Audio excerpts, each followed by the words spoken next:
días, bienvenidos al programa de hoy donde les voy a revelar toda la verdad del caso Roswell. Comencemos. El 5 de julio del año 1947, el granjero William McBracer, junto a sus hijos de 8 y 14 años, detectaron muy cerca de su rancho en Roswell, un pequeño pueblo que queda dentro de Nuevo México, unos escombros de lo que consideraba un artefacto volador, pero que no se parecía nada a lo que él conocía y mucho menos a un avión. Decide notificar a las autoridades del lugar, quien era el sheriff George Wilcox. El sheriff se hace presente en el lugar, pero también se da cuenta que era una clase de tecnología que no era para que él pudiera manejar, es decir, tenía que ser algo de carácter militar. Entonces decide comunicarle a una base aérea muy pequeña que se encontraba en Roswell. Estas autoridades se hacen presentes en el lugar y se dan cuenta que, bueno, que definitivamente no era nada que tuviese que ver con las fuerzas aéreas militares de los Estados Unidos. Entonces cometen el grave error, que es cuando se da origen a toda la divulgación del caso Roswell, de publicar en un diario que la Fuerza Aérea había recuperado los restos de un plato volador no identificado, es decir, un ovni. Cuando las fuerzas militares a nivel país de los Estados Unidos se hacen eco de esto, decían que era una noticia que había que ocultar, que había que desmentir, que el público no estaba preparado ni tenía que saber la verdad de lo que había sucedido. Entonces, una base militar mucho más grande, con mayor jerarquía, que se encontraba en Texas, en Fort Worth, se hace cargo de la situación. Particularmente el comandante Roger Ramery, el coronel Thomas Dubose y el teniente Jesse Marcel. Lo envían al último en jerarquía, Jesse Marcel, a buscar los restos a la base. Él va, los encuentra y los agarra de la base militar aérea en Roswell y los tiene que llevar de regreso a Texas.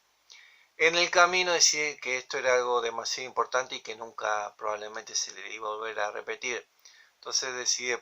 desviarse unos minutos por la casa para mostrarle a la familia. Y se lo mostró a su mujer y a su hijo. Eran las 1:30 de la mañana, de la madrugada. Entonces le dijo a la mujer que esto era algo que ella no podía repetir jamás.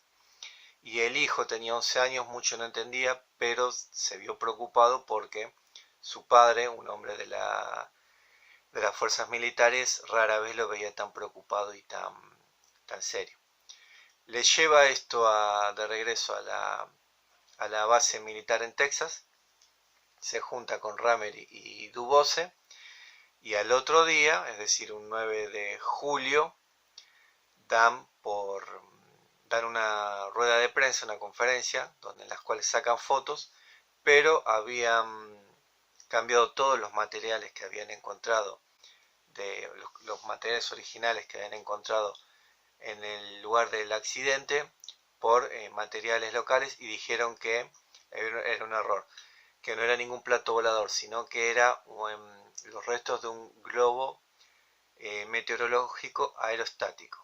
Y bueno, la prensa hizo un par de preguntas, sacaban un par de fotos y listo, el público normal se olvidó del tema. Hasta los años 1978 hasta 1980, donde el teniente Jesse Marcel, ya a punto de fallecer, decidió que no se podía llevar semejante secreto a la tumba y empezó a dar entrevistas a diferentes investigadores. Pero particularmente se juntaba más con uno cuyo nombre era Stanton Friedman. A él le dio muchas entrevistas y en las últimas 2 o 3, en el año 1980, él le confesó que lo del globo aerostático meteorológico había sido una cover story, le llaman ellos, una historia para tapar la verdad, y que definitivamente esa no era la verdad, y que lo que ellos habían recuperado inexcusablemente era tecnología extraterrestre, pero que en su momento el comandante Roger Ramery le había dicho que él jamás iba a poder hablar de ese tema, y que si lo hacía no solo le iban a asesinar a él, sino que también a toda su familia. Luego de que fallece Jesse Marcel, lo van a buscar a Thomas Dubose, quien corrobora la historia de Jesse Marcel, que estaban muy presionados a no hablar del tema o iba a haber consecuencias, pero no solo que todo lo que decía era verdad, sino que además el que se había quedado originalmente los restos fue un jefe estratégico de las Fuerzas Aéreas del complejo militar, de nombre Benjamin Chirlaw, que utilizó un avión personal, y el tema se trató con el máximo de los secretos, y que no solamente habían recuperado artefactos, sino que también habían recuperado cuerpos, por lo menos 4 cuerpos, o sea que estaban fallecidos pero completos, y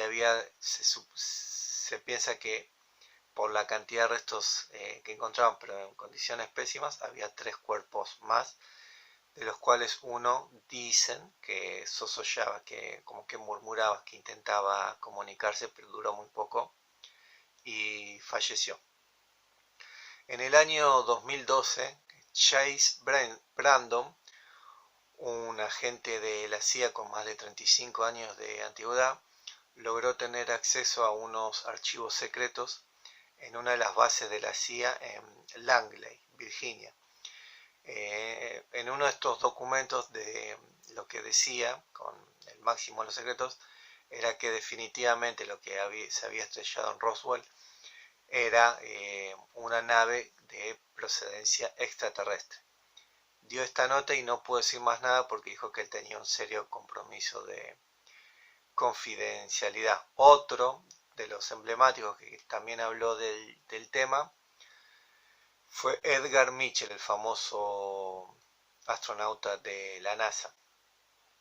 comentando que definitivamente lo que se había estrellado en Roswell era una nave extraterrestre, y que él sabía muy bien, por fuentes que le habían confesado del gobierno, que hasta incluso se habían recuperado cuerpos de estos seres extraterrestres. Los testigos visuales ya no queda ninguno con vida, pero el hijo de Jesse Marcel, es decir, Jesse Marcel Jr., ha dado varias entrevistas,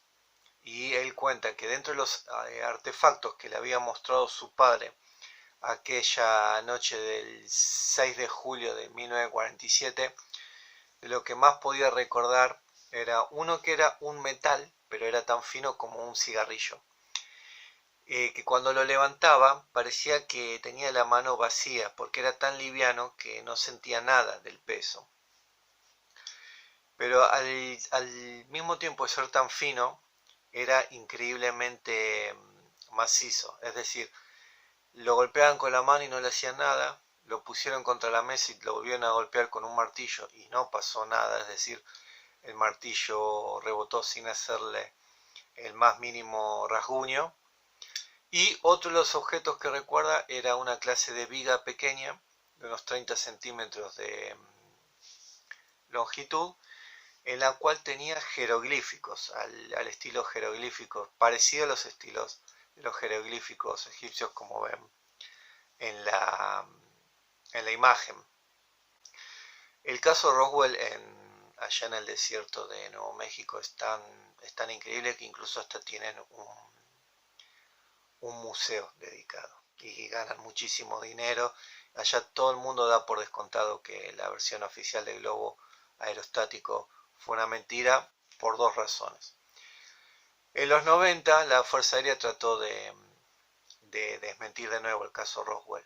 diciendo que había sido el globo aerostático meteorológico con unos maniquís, pero quedaron expuestos que era mentira por dos razones específicas. Primero, los restos que se utilizaban en la época no eran para nada los que se habían encontrado, ni los que estaban en las fotografías, y que segundo, los maniquís se empezaron a utilizar en las pruebas en el año 1953, es decir, 6 años después de lo que había sucedido en el accidente de Roswell. El grado de secretismo que tenía es tal que otros testigos visuales como Glenn Davis, Sappho Henderson y Gerald Anderson fueron amenazados de muerte, ellos y toda su familia, en caso de que hablaran. Pero ya más cerca de los 90 empezaron a hablar, pueden buscar las entrevistas en YouTube, sencillamente configuran la parte de la traducción y la pueden leer en español o en el idioma que deseen. Y bueno, el último que habló más específicamente del tema fue Jesse Marcel Jr., es decir, el hijo, confesando que bueno, que todas las historias que pueden inventar son mentiras, que eso definitivamente se estrelló una nave extraterrestre y encontraron los escombros y bueno, los militares jamás quisieron que la verdad salga a la luz. Cabe destacar también que hay muchos casos Roswell en el planeta. Lo que pasa es que algunos no han llegado con el grado de difusión a las redes o a YouTube o a donde sea. Por eso no fueron tan fuertes. Pero ha habido varios casos, los cuales voy a especificar más adelante en otros videos. Espero les haya gustado y a continuación les dejo el link con la entrevista a Jesse Marcel Jr., el hijo de Jesse Marcel padre, el teniente que recuperó como primera medida los restos del accidente en Roswell. Hasta la próxima.